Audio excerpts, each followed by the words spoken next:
Hey guys, so it just stopped raining here. It's been really rainy all morning and storming, and I'm really behind on getting my fall garden set up. So I thought I would just pop up the camera and I can show you a little bit about what I'm planting this fall and how that's gonna work. Because honestly, every year I've wanted to grow a fall garden. Every summer I get seriously burnt out from harvesting, from the heat, from the pests, and by the time fall hits, I have like nothing left in me.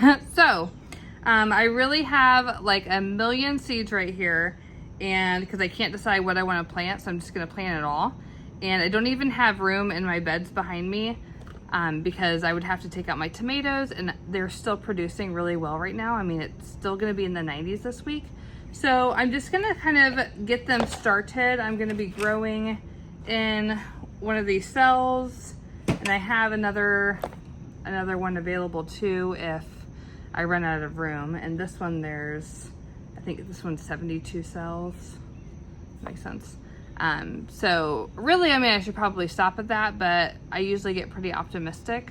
So let's just talk about some of the stuff we're gonna be doing. So why do you even want to start a fall garden?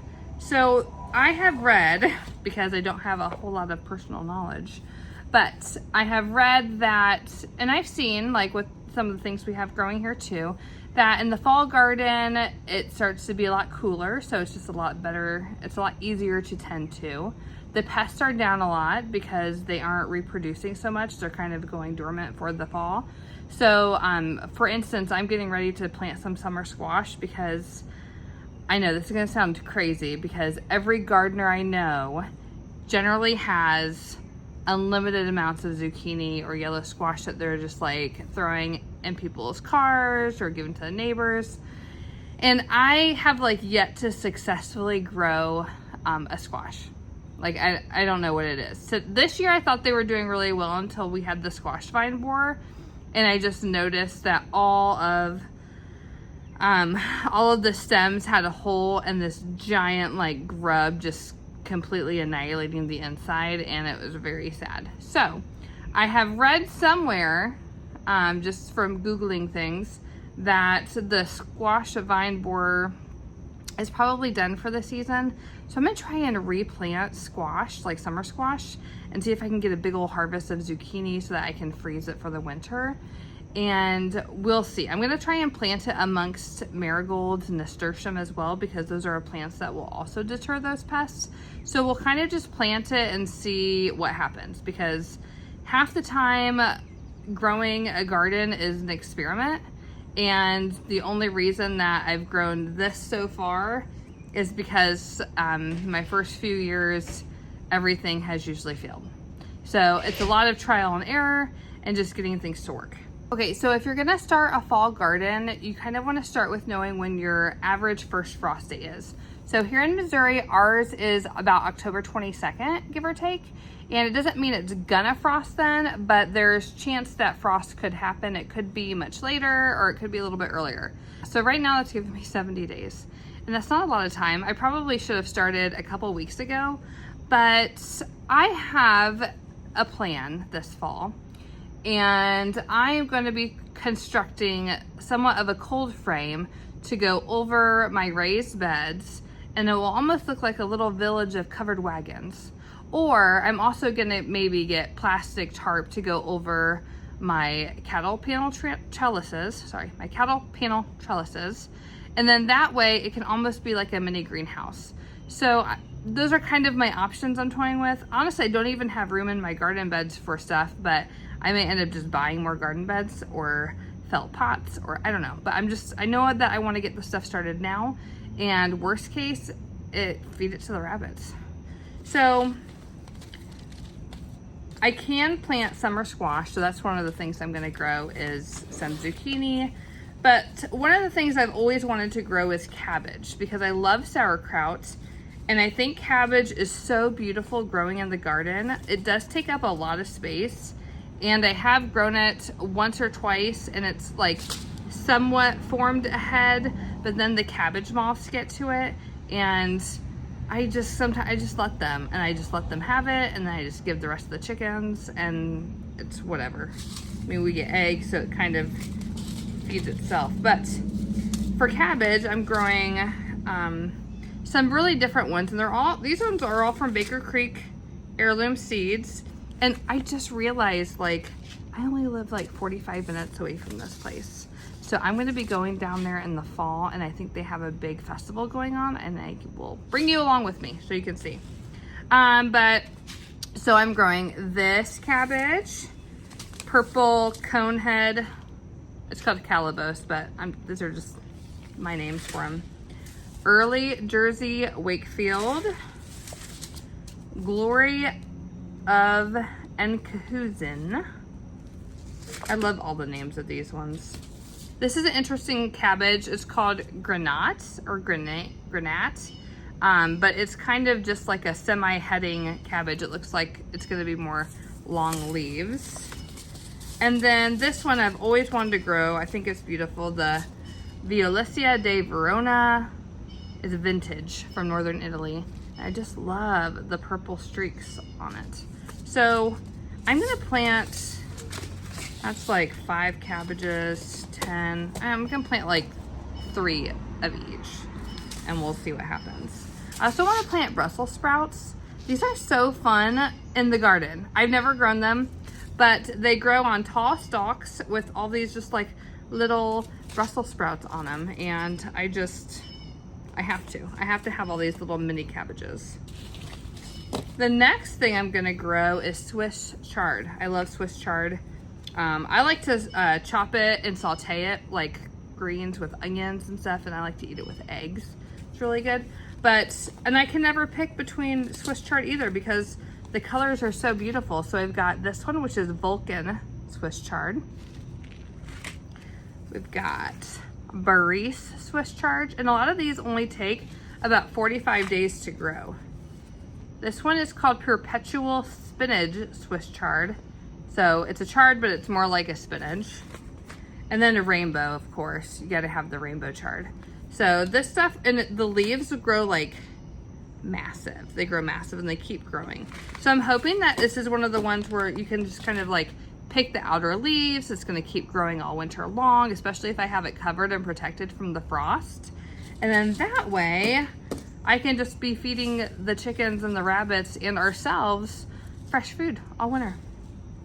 I mean, that's my optimism getting to me, but I have a good feeling about this time. So this is another one, Yad Fa Chinese broccoli. So this is supposed to be kind of like a cross between asparagus and broccoli. It looks fun, so I thought we would try and grow that. I grow a lot of broccoli microgreens and broccoli sprouts, so I don't really feel the need to grow the whole broccoli right now. Also gonna do kale. I love kale. So I have Ragged Jack, also called Red Russian. And we're gonna try the dwarf Siberian kale.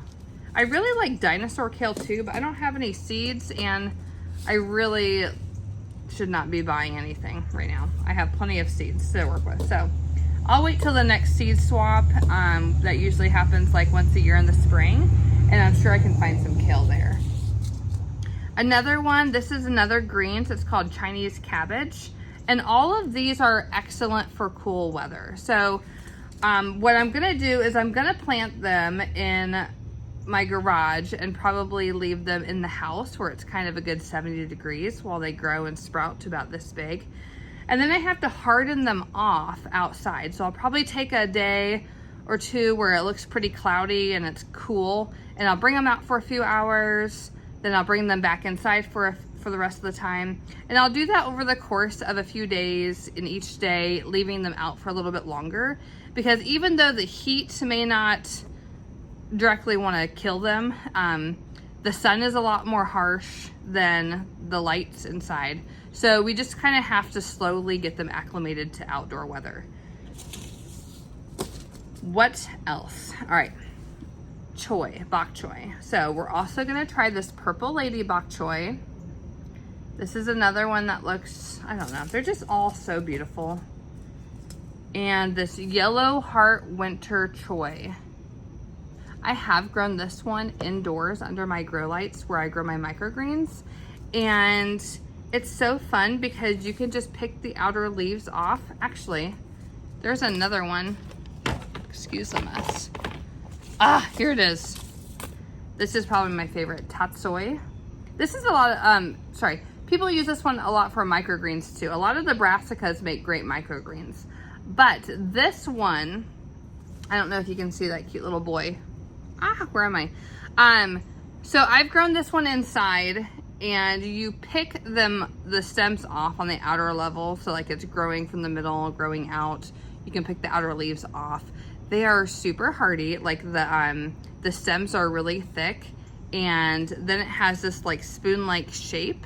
So I've made a dip or hummus, and I just use the tatsoi as like an edible spoon. It's great. Like, it's so fun. All right, what next? So those are all of my brassicas that I'm growing. I'm also going to be throwing in some radishes. I grow a lot of radish microgreens as well, but something I really want to try growing again this year are beets. I never have great luck with beets in the spring, but I think the fall is going to be the perfect time to grow them. That way they can stay in the ground too. It's almost like a little winter cellar in the dirt. And so they can stay snug in there until I actually want to harvest them. So I wanted to pop in for a minute. I'm taking refuge right now underneath this beautiful tree, which if you can see, the rain's not really getting me right now, but it's so quiet out here because all the kids are inside. But when I was planting beets, I didn't tell you how I was going to plant them this year. So I follow Charles Dowding, who is another gardener, and he's just epic on YouTube. I just love him. But anyways, he likes to multi-sow his beets. So instead of planting one seed in each of those little like spots, he plants 4. Now, beet seeds are really interesting. Let me kind of show you. I grabbed a few to show you. See how funky they look? It's almost like a seed pod. So in each one of these seed pods, there's probably like 2 to 4 seeds in there, and there's a good chance that all of them will germinate, and there's a good chance that only one might germinate. So I kind of think of this the way that God made beet seeds, so he made them to be together. So maybe that just kind of goes and shows you that you should grow them together. So we're gonna grow them that way. I planted 4 in each cell, and when they come out, so they're gonna be like friends, best friends in that cell, I'm gonna plant them out and they're gonna grow together, and then we're gonna harvest them that way and see how it goes. So cross my fingers, and oh, I'm just gonna go plant these seeds real quick in my garden and maybe something will pop up. So I have Chioggia beets, or my kids, what do my kids call these? Like, oh, sugar beets, I don't know. Hypnotic beets, because they look like they're hypnotizing you. I can't remember. They had a really cute name for them. But I have those. I have albino beets. Golden beets. These ones are my favorite just because I like to slice and roast my beets. And I love like the red bull's blood beets.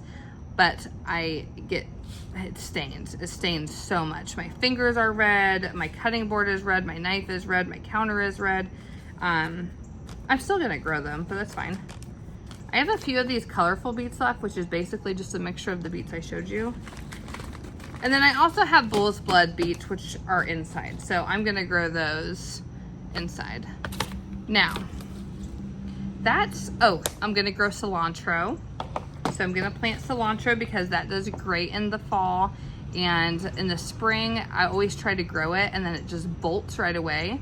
And if you don't know what bolt means, that means vegetables that tend to like cooler weather, when it gets too hot, they will say, oh, I need to make seeds, and then they will send spikes up of flowers and they will produce seeds, and they will not be growing any of their like cilantro leaves.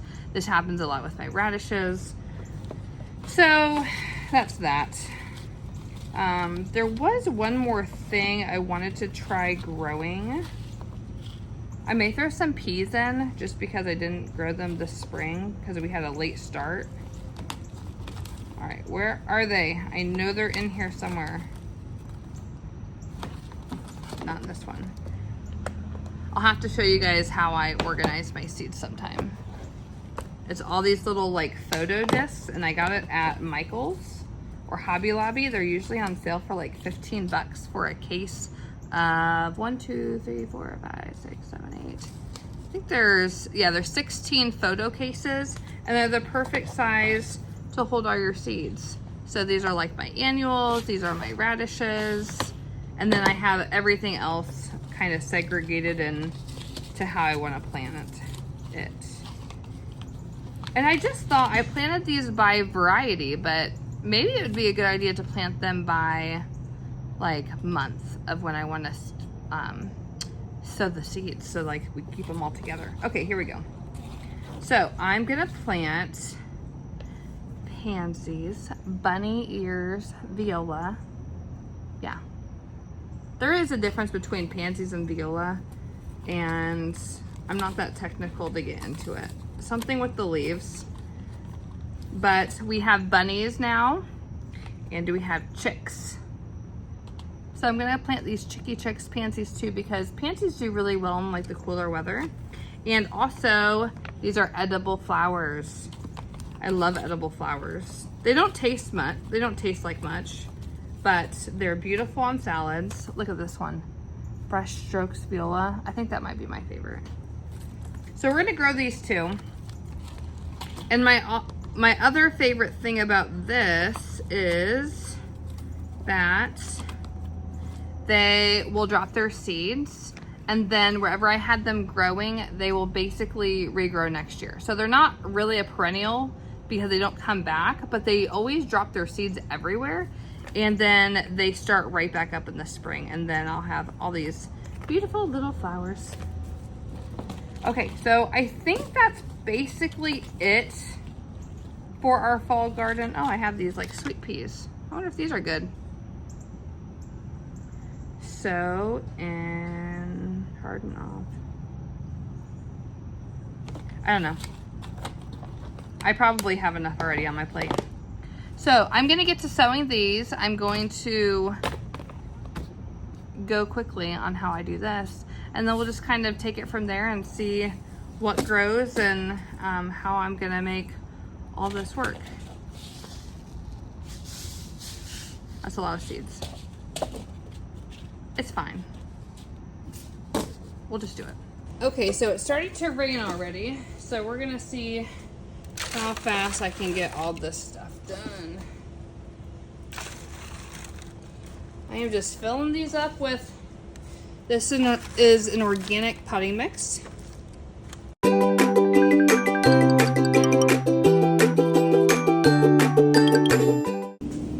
Now that that's done, I'm gonna give it a little bit of some water. Oh my gosh. This is getting messy real fast. I better move these seeds.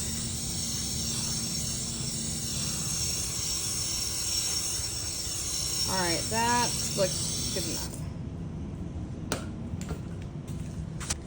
Okay, and then I like to push it down a little bit, the soil. So I use one of my kids' little wooden sticks, but I just kind of give it a quick do, wherever they are.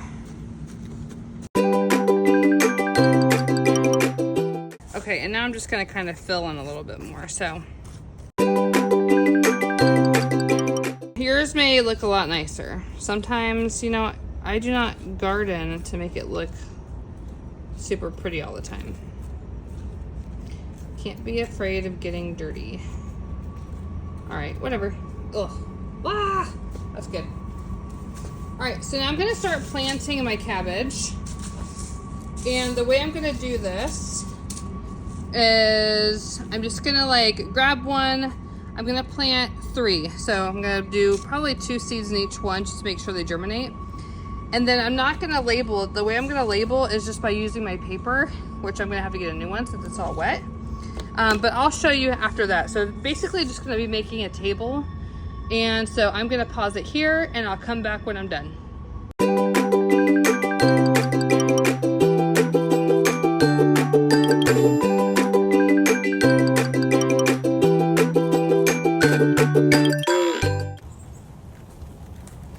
Okay, so we got all of our seeds placed in here, and now I'm just gonna give it a slight cover up with the soil. That way we can make sure everything is covered. And then we'll mist it again, and we will just leave it for it to do its thing. Okay, so everything is potted now. I ran out of pansies, so in here are Claytonia, or like miner's lettuce, also purslane, and in here there's chives, and there's also cilantro, and then here just has all my cabbage and all my other brassicas. And I know that kind of looks like scribble to you, and I'll probably make a better chart later, but that's good enough right now. So here's the final diagram for the seeds that I just planted for our fall garden. And then I took my trays and I put them inside on the rack that I used to grow a lot of our seedlings. And they will just stay here until they start to sprout. And then when they're a few inches tall, I will start to harden them off outside. Thanks so much for joining us, and I hope you guys start your fall garden soon.